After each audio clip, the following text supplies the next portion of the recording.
అంటే గురువుగారు భారతీయ జీవన విధానంలో రామాయణం, భారతం, భాగవతం యొక్క ప్రాముఖ్యత ఏంటి? అలాగే వాటి నిర్వచనాలు ఒకసారి వివరిస్తారు. భారతీయ జీవన విధానం అంతా రామాయణ, భారత, భాగవతాల అధ్యయనంతో నడుస్తుంది తల్లి. భారతము నిత్య జీవితం. ఎదిహాస్తి తత్ అన్యత్ర ఎన్నే హాస్తి న తత్ర క్వచిత్ అని శపథం చేసి వేదవ్యాసుడు రచించిన పంచమ వేదం. అంటే అర్థం ఏమిటంటే, ఏదైతే ఈ ప్రపంచంలో ఉంటుందో అదే భారతంలో ఉంటుంది, ఏదైతే భారతంలో ఉంటుందో అది మాత్రమే ప్రపంచంలో ఉంటుంది. భారతాన్ని చదివితే ప్రపంచాన్ని చదివినట్టే.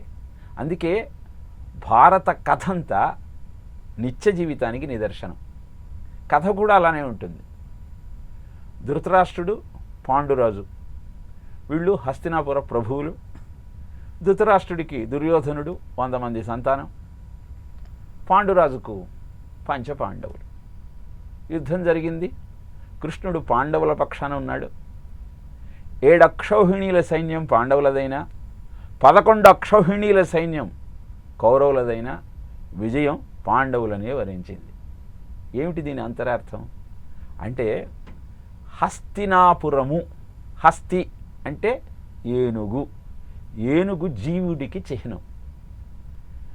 కురు వంశము, కురు అంటే కర్మలను ఆచరించటాన్ని కురు అంటారు. ప్రతి జీవుడు తన ప్రారంధాన్ని అనుసరించి కర్మాచరణ చేస్తూ ఉంటాడు. దీంట్లో ధృతరాష్ట్రుడు గుడ్డివాడు. తన తమ్ముడి కొడుకుల రాజ్యాన్ని తాను అనుభవించాలన్న కోరికతో అన్యాయానికి ఒడిగడతాడు అహంకారపూర్వకంగా. గుడ్డితనం అహంకారానికి నిదర్శనం. ఇలా బుద్ధి గుడ్డిదైతే ఆయన భార్య అయిన గాంధారి కూడా పెట్టుగుడ్డి. ఈయన పుట్టుగుడ్డి, ఆమె పెట్టుగుడ్డి. కాబట్టి ఆమె కూడా గుడ్డ కట్టుకొని గుడ్డితనాన్ని నటించింది. ధృతరాష్ట్రుడు బుద్ధి, గాంధారి మనస్సు. ఈ బుద్ధి మనస్సుల దాంపత్యం కారణంగా 100 మంది కౌరవులు పుట్టారు.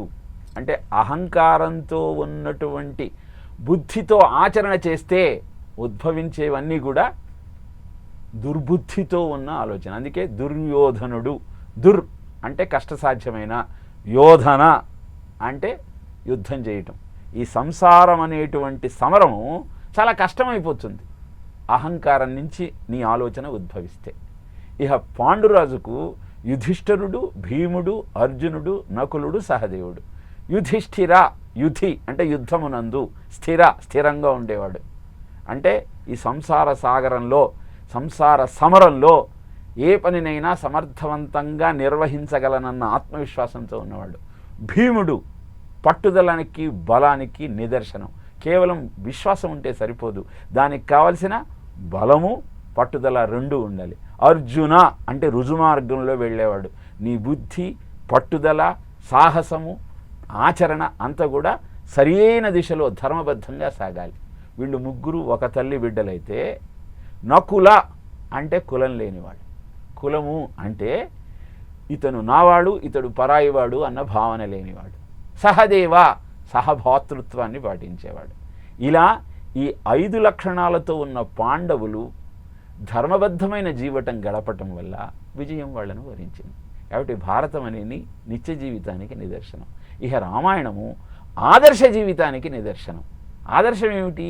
కోనస్మిన్ సాంప్రతం లోకే గుణవాన్ కశ్చ వీర్యవాన్ ధర్మజ్ఞశ్చ కృతజ్ఞశ్చ సత్యవాక్యో దృఢవ్రతః చారిత్రేణ చకే యుక్తః అంటూ నారదుణ్ణి వాల్మీకి అన్ని మంచి గుణాలే ఉన్నటువంటి మనిషి ఎవడైనా ప్రపంచంలో ఉన్నాడా అని ప్రశ్నిస్తే రామచంద్రమూర్తి కథ తెలియజేస్తాడు. రామో విగ్రహవాన్ ధర్మ.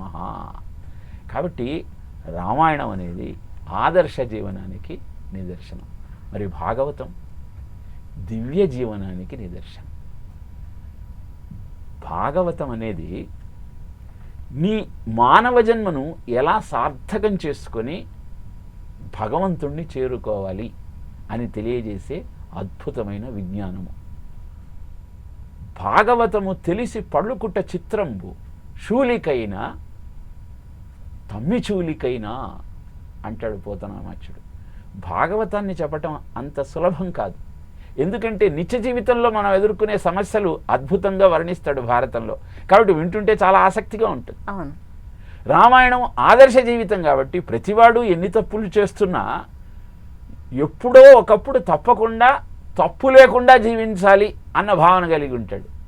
ఈ రెండూ కూడా మానవ జీవితంలో భాగమైతే దివ్య జీవితం అనేది ఈ రెండింటినీ ఆధారంగా చేసుకొని మానవ జన్మను ఎలా సార్థకం చేసుకోవాలో తెలియజేసేటువంటి అద్భుతమైన విజ్ఞానం.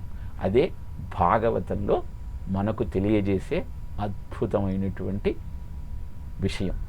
కనుక ఈ మూడు కూడా మనకు జీవన విధానంలో అంతర్భాగాలయ్యాయి.